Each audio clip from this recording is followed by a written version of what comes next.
The cooler for the induction forge arrived. Came in a box, pretty simple. Was packed well with foam, top and bottom. A few simple accessories.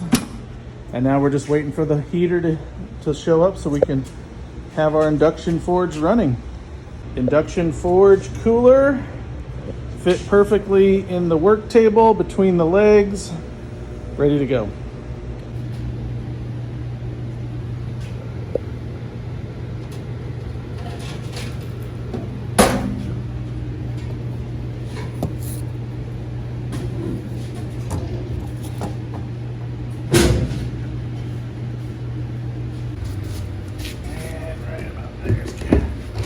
The induction forge has come in, packed kind of nice in this crate looking thing here. Hopefully it's well protected, and we'll get her open. All right.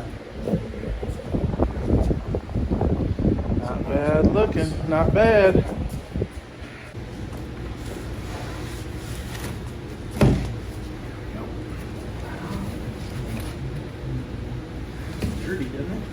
Says us. Half-in shipping. Back is bent in.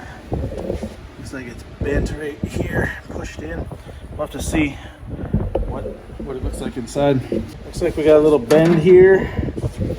It's tweaked. You can see that screw is pulled in, and then the inside here is bent in. You can see the lip is concaved.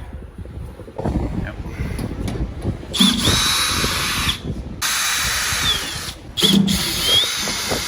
Ready? Here before they even put it in the box. Yeah. Do you think it's worth? Is it okay? It's fine. I don't think it's anything else. I don't think we should. I think you should send. Look at this bend. I think you should let them know that it came in jacked. You can see that it's bent here. This side's a pretty good side. It shows Oh off. yeah. So I took the cover off because it has a significant dent. This clearly got hit somewhere along the way. I'm guessing it had to be before packaging because the box was not dented in any way. And it had foam on each end completely encasing it. But you can see this is really bent and it's super rigid. So if I try to bend it out, I'm probably gonna damage components. So I'm not gonna do that.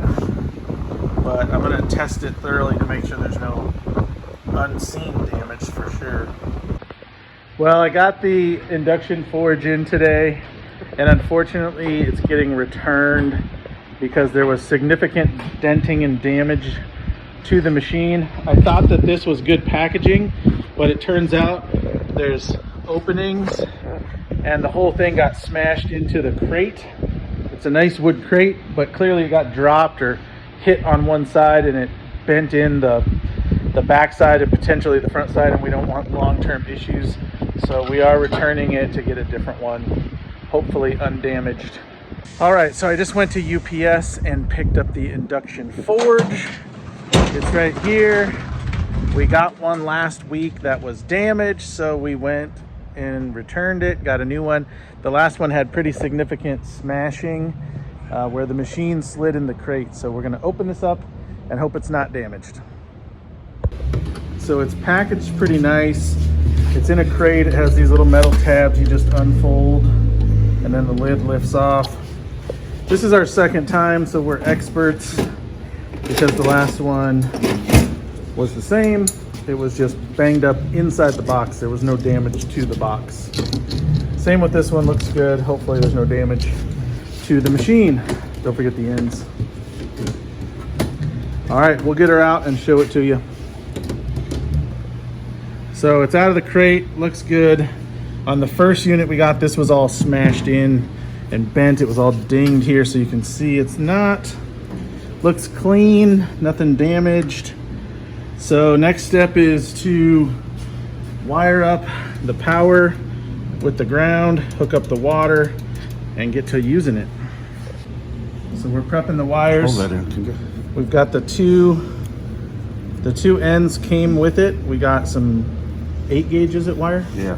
8 gauge wire We're gonna run it down. We're taping it back up. We pulled the ground out because the ground is all the way at the bottom of the machine. So we're prepping the wire for this. We're using a heavy duty crimper to crimp these on.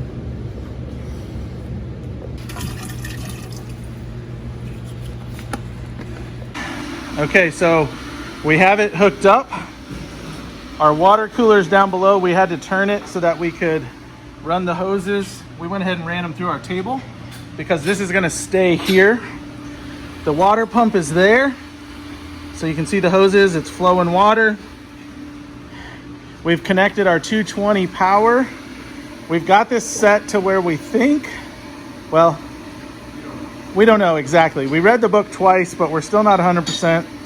I saw some other comments that the instructions are not great, and they are not great, in fact, so we're gonna learn.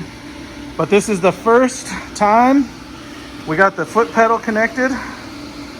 Whoop, that didn't work. Thanks, Kurt, for the assist. Kurt is gonna heat up a railroad spike, and I'm gonna give it a countdown. Ready, Kurt? Yeah. Go. 1, 2, 3, 4, 5, 6, 7. Oh, it's counting on the machine. 8, 9. You might have to turn the power up. Oh, look at it get hot. It is getting hot. Turn the power up a little bit. That one. This one? No, that one. Okay, I'm turning up the power on the dial. Look at that. So we are getting red. Now this is the first time we've done it, so I think that's why it's smoking. Yeah. That protective coating is smoking. Yeah. We're at 35 seconds, and our spike, let's go to 45 and then take it out. What do you say? Okay. 3, 2, 1, take it out. So 45 seconds. Looks like it got it pretty hot. Obviously we need it a little hotter for forging, but this is the first run. Okay, let's do one more test here. All full power. Kurt's going full power. And we are, obviously we're starting with it a little hot, which is fine. We're at 5 seconds. The smoke is already coming off, plus there's crap on that railroad spike. Holy cow, look at that. That's 15 seconds. That is 15 seconds. Now it was a little hot already from before, but that is freaking incredible. Go to 30 seconds. We're gonna go to 30 seconds and Kurt will pull it out. Look at that thing. Red hot. And it is bright in here. Yeah. That is too cool. So I'm gonna say that is a success. What do you think, Kurt? I think it's a success. We don't know what we're doing yet, but we're gonna learn and we're gonna take you along for the ride. Thanks for watching. Be sure and subscribe.